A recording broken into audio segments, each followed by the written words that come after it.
নমস্কার বন্ধুরা, আমাদের হেসেলের আরেকটি ভিডিওতে আপনাদের সকলকে স্বাগত জানাই। আজ আমি বানাবো ভেটকি মাছের ঝাল। এখানে প্রথমেই আমি ভেটকি মাছগুলোকে ভালো করে ভেজে নিয়েছি। এখন আমি কড়ায় পরিমাণ মতো তেল দিয়ে তাতে দিয়ে দেবো কালো জিরে ও কাঁচা লঙ্কা ফোড়ন, দিয়ে দেবো কিছুটা পেঁয়াজ কুচি।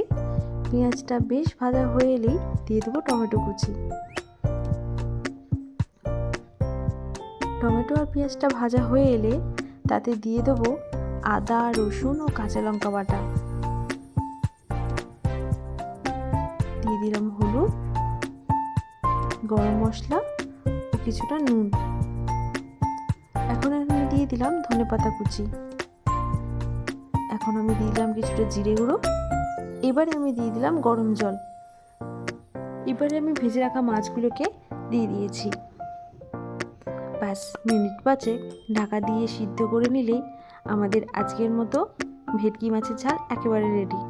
আমি এখানে গার্নিশিংয়ের জন্য ধনেপাতা কুচি দিয়েছি।